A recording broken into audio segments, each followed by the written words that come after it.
ქართული ოცნების პროკურატურამ თანაინვესტირების ფონდის ყოფილ გენერალურ დირექტორს გიორგი ბაჩიაშვილს ახალი ბრალი წარუდგინა. უწყება მას ბიძინა ივანიშვილის თანაინვესტირების ფონდში გენერალური დირექტორის თანამდებობაზე სამსახურეობრივი მოვალეობის შეუსრულებლობას ედავება. ეს უკვე მეორე საქმეა, რომელიც ამ ბიზნესმენის წინააღმდეგ არის აღძრული. ორივე შემთხვევაში ქართული ოცნების დამფუძნებლის ბიძინა ივანიშვილის ინტერესები ფიგურირებს. ამჯერად საქმე მტკვარი ჰესს ეხება. პროკურატურის ცნობით 2014 წლის ნოემბერში თანაინვესტირების ფონდმა კომპანია GCF ლუქსემბურგთან წერილობითი შეთანხმება გააფორმა და კომპანიის მიერ საქართველოში განხორციელებული ინვესტიციების, ასევე არსებული აქტივების სწორად და ეფექტურად მართვაზე პასუხისმგებლობა აიღო. განცხადებაში წერია, რომ იმავე წელს კომპანია GCF ლუქსემბურგმა გიორგი ბაჩიაშვილის ინიციატივით მტკვარი ჰესის წილი შეიძინა. განცხადების თანახმად ბაჩიაშვილი სრულად იყო პასუხისმგებელი GCF ლუქსემბურგის საინვესტიციო პროექტების და აქტივების სწორად და ეფექტურად მართვაზე. თუმცა ივანიშვილის პროკურატურა ამტკიცებს, რომ ბაჩიაშვილმა არც ჰესის მშენებლობის დაწყებისას და არც შემდგომ პერიოდში არ მიიღო შესაბამისი და აუცილებელი ზომები იდენტიფიცირებული რისკების თუ საფრთხეების აღმოსაფხრელად.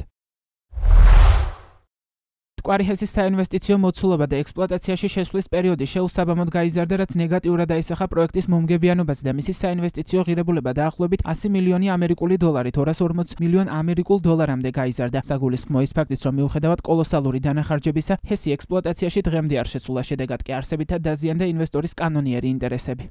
თანაინვესტირების ფონდის ყოფილი ხელმძღვანელი გიორგი ბაჩიაშვილი ამბობს, რომ ეს არის კიდევ ერთი ფაბრიკაცია, რომელიც მისი თქმით ივანიშვილმა სასამართლოში გამოკითხვისას დაანონსა. ბაჩიაშვილის თქმით, ყველა ხარჯი ობიექტური იყო და ის რამდენიმე ტექნიკური ექსპერტის ინჟინრის მიერ იყო შემოწმებული. როგორც ბაჩიაშვილი ამბობს, საქმეში მისი მხრიდან არანაირი გულგრილობა არ ვლინდება.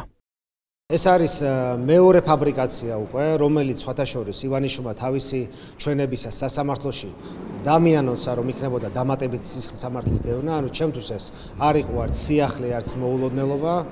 თუმცა კიდევ ერთხელ უფრო მძიმე ვითარებაში შეყავს თავისთავად ივანიშვილს, რადა კიდევ უფრო ამძიმებს თავის მდგომარეობას და თავის სიტუაციას, რადგან სრულიად ერთი უსაფუძვლო საქმისერე მეორე უსაფუძვლო საქმეს ამატებს, რაც ევროსასამართლოსთვის კიდევ დამატებითი მტკიცებულება იქნება, რომ ეს არის პირადად კერძოდ მოტივირებული ანგარიშწორება პოლიტიკური ძალაუფლების ადამიანის ფონის მხრიდან, მხოლოდ და მხოლოდ ერთი მიზეზით, რომ გამომძალოს დიდი თანხა და დამსაჯოს იმისათვის, რომ მე არ გავხდი მისი თანამონაწილე იმ ანტიდასავლურ ქმედებებში, რასაც ის ჩადის. ალბათ მათ აირჩიეს სტრატეგია, რომ მეორე საქმე ალბათ უფრო კარგად შეკერონ და ამ საქმეზე აიღონ აქცენტი. ბაჩიაშვილმა მტკვარი ჰესის პროექტზე საუბრისას თქვა, რომ გვირაბიანი კაშხლიანი ჰესები ერთ-ერთი ურთულესი ინჟინრული ნაგებობა, რომელშიც მისი თქმით მიწისქვეშა ელემენტები არის განჭრედაც წინასწარ შეუძლებელია. ბაჩიაშვილმა თქვა, რომ გვირაბში მიწისმთხრელი ტექნიკის გაჭედვამ პროექტის 18 თვით გადაწევა გამოიწვია. საქართველოს თანაინვესტირების ფონდი მტკვარ ჰესთან ერთად მართავდა რამოდენიმე პროექტს. მოგეხსენებათ,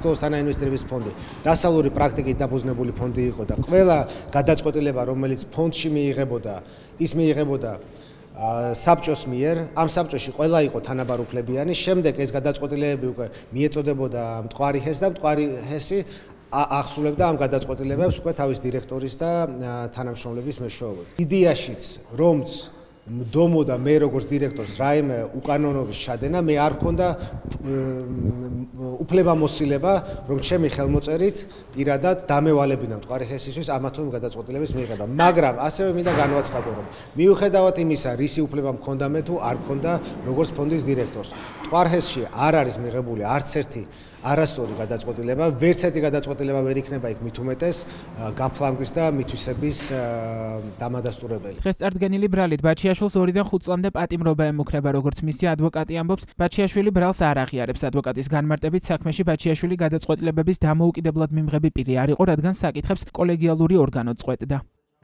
მტკვარი ჰესის საქმის წამოწყებამდე ივანიშვილის საჩივრის საფუძველზე ბაჩიაშვილის წინააღმდეგ სასამართლო მიმდინარეობს დიდი ოდენობით ბიტკოინის მართლსაწინააღმდეგო მითვისებისა და უკანონო შემოსავლის ლეგალიზაციის საქმეზე. ქართული ოცნების პროკურატურის ინფორმაციით ბაჩიაშვილმა ინვესტორს ჩადებული ინვესტიციიდან მიღებული სრული მოგების სანაცვლოდ მხოლოდ 536,900 ამერიკული დოლარი გადაცა, ხოლო დარჩენილი ინვესტორის კუთვნილი 8,986 ოდენობის ბიტკოინი მართლსაწინააღმდეგოდ მიითვისა. ბაჩიაშვილი წარდგენილ ბრალდებაში თავს დამნაშავედ არ მიიჩნევს და ამბობს, რომ ივანიშვილი მისი ინვესტორი არ ყოფილა და ქართულ ბანკიდან მიღებული თანხა მხოლოდ ცესხი იყო, რომელიც პროცენტებთან ერთად ბანკს მალევე დაუბრუნა. ამ საქმის განხილვა სასამართლოში დასასრულს უახლოვდება.